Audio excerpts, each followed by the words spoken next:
ಪ್ರಿಯರೇ, ದೇವರು ಒಳ್ಳೆಯವರು, ಒಳ್ಳೆಯದನ್ನೇ ಮಾಡುವವರಾಗಿದ್ದಾರೆ. ಪ್ರತಿಯೊಂದು ಸಭೆಗೆ ಪ್ರವಾದನೆಯ ಸೇವಾ ಕಾರ್ಯದ ಅಗತ್ಯವಿದೆ.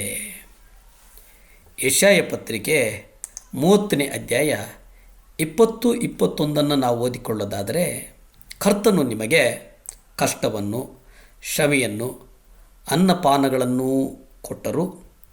ಇನ್ನೂ ನಿಮ್ಮ ಬೋಧಕರ ತಮ್ಮನ್ನು ಮರೆಮಾಡಿಕೊಳ್ಳುವುದಿಲ್ಲ.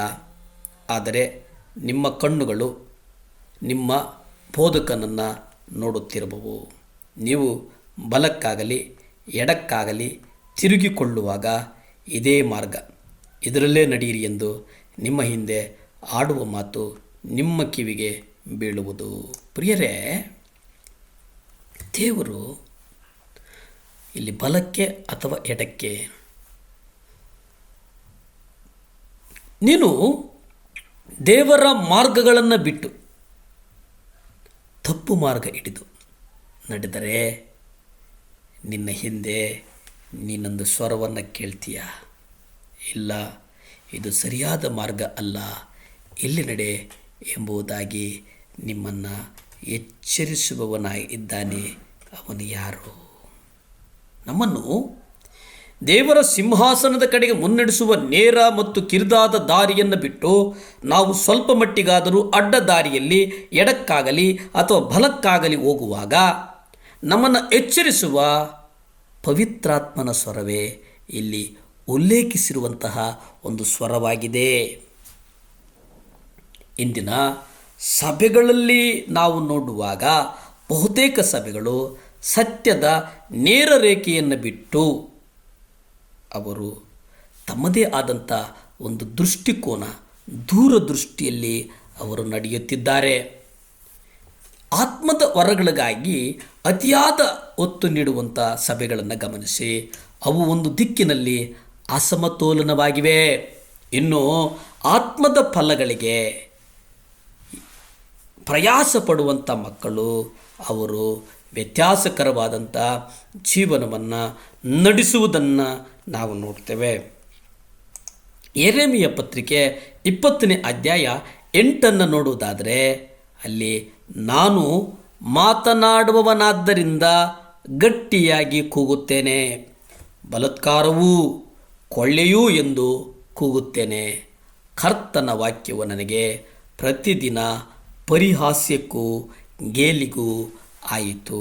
ಪ್ರಿಯರೇ, ಯೆರೆಮೀಯ ದೇವರಿಗೆ ಹೇಳಿದ್ದೇನೆಂದರೆ, ನಾನು ಒಮ್ಮೆಯಾದರೂ ಈ ಜನರಿಗೆ ಕರುಣೆಯ ಮಾತನ್ನು ಆಡಲು ನೀನು ನನ್ನನ್ನು ಬಿಡಲಿಲ್ಲ. ಅದು ಯಾವಾಗಲೂ ಗಂಡಾಂತರ, ಭಯ ಮತ್ತು ವಿನಾಶವೇ ಆಗಿದೆ. ನಿಜವಾಗಿಯೂ ಅವನ ಸಂದೇಶ ಕೃಪೆ, ಸತ್ಯ, ಈ ಸಮತೋಲನದ ಸಂದೇಶವಾಗಿರಲಿಲ್ಲ. ನ್ಯಾಯ ತೀರ್ಪು ಅದು ನ್ಯಾಯ ತೀರ್ಪಾಗಿತ್ತು. ಒಂದು ಹಂತದಲ್ಲಿ ಯೆರೆಮೀಯನಿಗೆ ಒಂದು ಭಾರವಾಯಿತು, ಅದನ್ನು ಬೋಧಿಸುವುದಕ್ಕೆ ಬಿಡಲಾಗಲಿಲ್ಲ.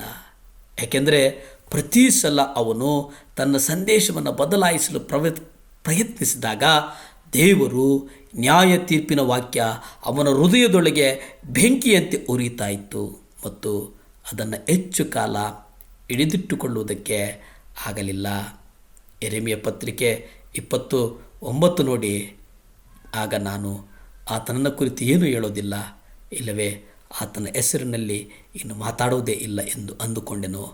ಆದರೆ ಆತನ ವಾಕ್ಯವು ನನ್ನ ಎಲುಬುಗಳಲ್ಲಿ ಮುಚ್ಚಲ್ಪಟ್ಟಿರುವ ಸುಡುವ ಬೆಂಕಿಯ ಹಾಗೆ ನನ್ನ ಹೃದಯದಲ್ಲಿತ್ತು.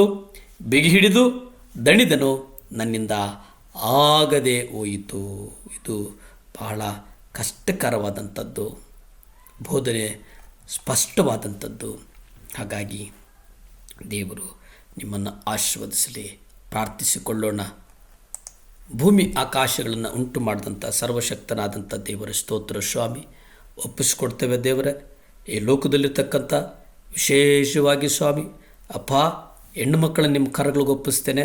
ಹದಿಹರಿಯದವರ ನಿಮ್ಮ ಕರಗಳಿಗೆ ಒಪ್ಪಿಸ್ತೇನೆ, ಅವರ ಕೈಂಕಾರ್ಯಗಳನ್ನು ನಿಮ್ಮ ಕರಗಳಿಗೆ ಒಪ್ಪಿಸ್ತೇನೆ ಸ್ವಾಮಿ. ಯಾರ್ಯಾರು ಮಕ್ಕಳಿಗೆ ದೇವರೇ ಕಂಕಣ ಭಾಗ್ಯ ಆಗಿಲ್ವೋ ಅವರೆಲ್ಲ ನಿಮ್ಮ ಕರಗಳಿಗೆ ಒಪ್ಪಿಸಿ ದೇವರೇ ಯೇಸುವಿನ ನಾಮದಲ್ಲಿ ಲಗ್ನ ಆಗುವುದಕ್ಕಾಗಿ ಪ್ರಾರ್ಥಿಸ್ತೇನೆ. ಯೇಸುವೇ ನಿಮ್ಮ ರಕ್ತ ಚೆಲ್ಲಲ್ಪಡಲಿ, ಯೇಸುವೇ ನಿಮ್ಮ ರಕ್ತ ಚೆಲ್ಲಲ್ಪಟ್ಟು ಆ ಮಕ್ಕಳನ್ನು ಸುರಕ್ಷಿತವಾಗಿ ನಡೆಸು. ಯೇಸುವಿನ ನಾಮದಲ್ಲಿ ಬೇಡ್ತೇನೆ ಪರಮ ತಂದೆಯೇ. Amen, amen, hallelujah.